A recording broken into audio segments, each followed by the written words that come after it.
आज एउटा mobile stand छ जुनबाट तपाईँले मोबाइलमा भिडियो बनाउन सक्नुहुन्छ र तपाईँले सेल्फी लिनलाई पनि यो सेल्फी स्टिकको रूपमा युज गर्न सक्नुहुन्छ। सेल्फीको लागि पनि एकदम राम्रो छ र मैले जति पनि भिडियो बनाउँछु आफ्नो युट्युबमा सबै यसैबाट बनाउँछु। सो राम्रो रहेछ, यसबाट भिडियो सुट गर्न चाहिँ सजिलो हुन्छ अनि क्यारी गर्न पनि एक ठाउँबाट अर्को ठाउँमा लिएर जान पनि सजिलो छ। सो मैले यो लगभग 500 रुपियाँमा किनेको छु। तपाईँहरू पनि यो किन्न सक्नुहुन्छ भिडियो बनाउनलाई। अनि यो कसरी युज गर्ने भनेर म थोरै देखाउँछु तपाईँहरूलाई। यो एउटा लक दिएको हुन्छ, यो लक चाहिँ अलि माथि लाउनु पर्ने हुन्छ। यसको यहाँ माथि टाउकोमा यसको यो फिट गर्ने हो। यहाँ थिच्ने छ बटम पछाडि थिच्ने, अनि त्यसमा चाहिँ मैले थिचेँ अनि यसरी भित्र पसाउनु पर्ने हुन्छ। यसलाई यसरी छिराइसक्ने, छिराइसकेपछि माथिबाट यो मोबाइल क्ल्याम्प भनेर हुन्छ जुन मोबाइल यसमा लाउनु पर्ने हुन्छ। मैले चाहिँ यसमा लगाइदिएँ। अनि त्यसबाट मोबाइलबाट कसरी भिडियो बनाउने भन्ने पनि म देखाउँछु। सुरुमा यसलाई लगाइसकौँ, यो पुरै टाइट भइसकेपछि यसमा चाहिँ मोबाइल लाउने, मोबाइल लाएर अनि भिडियो गर्न सकिन्छ। सो यसलाई चाहिँ जति पनि एङ्गलमा मुभ गर्न सकिन्छ, यो चाहिँ राम्रो रहेछ। जहाँबाट पनि यसलाई एङ्गलबाट मुभ गर्न सकिन्छ यो।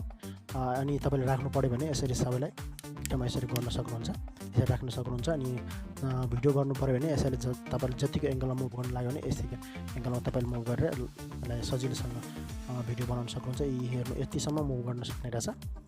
सो अब यसमा चाहिँ म मोबाइल फिट गर्छु। मसँग एउटा यो स्यामसङको मोबाइल छ, म यसमा फिट गरेर तपाईँहरूले देखाउँछु। सुरुमा यसरी हेर्नु त, यो माथि तल माथि हुन्छ।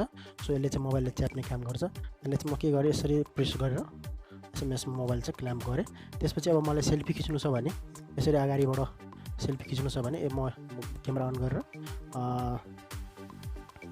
क्यामेरा अन गर्ने हो। अनि तपाईँले चाहिँ सेल्फी मोडमा लगेर सेल्फी खिच्न सक्नुहुन्छ। सो त्यसपछि अब भिडियो गर्नु पऱ्यो भने यो अगाडिको क्यामेराबाट चलाएर भयो होइन। त्यसपछि अब पछाडिबाट यसरी गर्न सक्नुहुन्छ।